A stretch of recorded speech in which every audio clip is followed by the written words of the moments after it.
भाजप कार्यकर्त्यांनी नारायणगावातील जनसन्मान यात्रेत अजित पवारांच्या ताफ्याला काळे झेंडे दाखवले। शासकीय कार्यक्रमात घटक पक्षांना वगळल्याचा आरोप। अजित पवारांना काळे झेंडे दाखवल्याबाबत फडणवीसांनी तत्काळ खुलासा करावा, अजित पवार गटाचे अमोल मिटकरींची मागणी। अजित पवारांनी पालकत्वाची भूमिका पाळली नाही, भाजप नेत्या आशा बुचकेंसह कार्यकर्ते आक्रमक। आशा बुचकेंची तब्येत खालावल्यानं रुग्णालयात दाखल। आशा बुचकेंनी केलेली ही स्टंटबाजी झेंडे दाखवण्यापेक्षा दादांकडे आले असते तर त्यांचं म्हणणं ऐकून घेतलं असतं, चाकणकरांची टीका। भाजपच्या पक्षाबरोबर युती करतात त्यांना संपवण्याचा घाट बांधतात भाजप कार्यकर्त्यांनी अजित पवारांना दाखवलेल्या काळ्या झेंड्यांनंतर अंबादास दानवेंची टीका।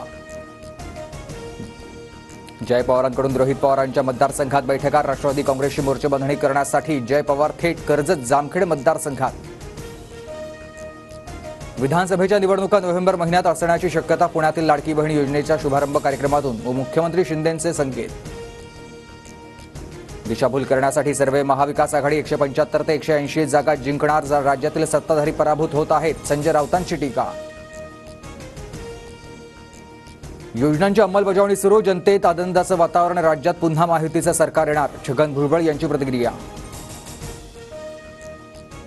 सांगलीच्या खानापूर विटा मतदारसंघात विशाल पाटलांचा महायुतीचे संभाव्य उमेदवार सुहास बाबर यांना पाठिंबा, विधानसभा निवडणुकीत विशाल पाटील ठाकरे गटाशी पुन्हा भिडणार असल्याचं चित्र। आमच्या मागे ताई असल्यानं आम्हाला कोणीही थांबवू शकत नाही, तुमच्यासाठी वर्षभराचा पैसा ठेवला आहे, साताऱ्यातील लाडकी बहीण योजनेच्या कार्यक्रमातून फडणवीसांचं आश्वासन। उद्धव ठाकरेंकडून मुंबईतील 36 विधानसभा मतदारसंघाची मोर्चेबांधणी सुरू, 10 नेते आणि 18 सहाय्यकांवर जबाबदारी।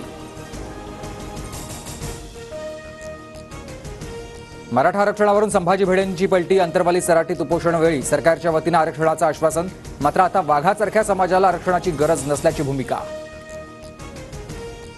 युवक काँग्रेस प्रदेश अध्यक्ष कुणाल राऊतासह 50% तरुणांना विधानसभेची उमेदवारी द्या, काँग्रेस नेते नितीन राऊतांची हायकमांडकडे मागणी।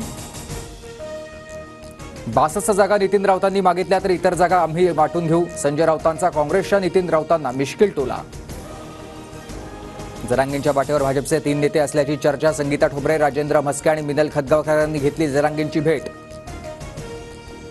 माढा विधानसभेच्या जागेवर काँग्रेसकडून बैठक आणि मेळावे घेऊन दाखवा, तर माढ्याची जागा आमच्याकडेच राहणार असल्याचा शरद पवार गटाच्या नेत्यांकडून विश्वास व्यक्त।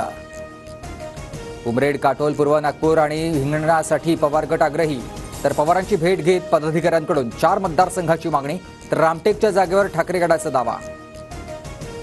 आदित्य ठाकरेंच्या हस्ते प्रभादेवीत बालाजी मंदिराच्या पायाभरणीचा कार्यक्रम, आदित्य ठाकरे आणि राज ठाकरे कार्यक्रमानिमित्त एकत्र येणार। मी माझ्या भूमिकेवर ठाम चूक केली असं वाटत नाही, माफी मागण्यासारखं मी काम केलं नाही, वादग्रस्त वक्तव्यावर होणाऱ्या टीकेनंतर रामगिरी महाराजांकडून दिलगिरी नाही। केंद्र सरकार सर्व राज्यातील कायदा आणि सुव्यवस्थेवर लक्ष ठेवणार, सर्व राज्यांना दर 2 तासांनी कायदा सुव्यवस्थेचा रिपोर्ट देण्याचे केंद्राचे आदेश।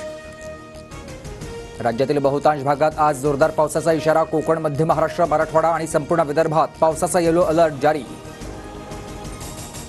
झारखंडचे माजी मुख्यमंत्री चंपई सोरेनसह 4 ते 5 आमदार शिवराज सिंह चौहान यांच्या संपर्कात, भाजप नेत्यांची भेट घेऊन आज भाजपमध्ये प्रवेश करणार, सूत्रांची माहिती।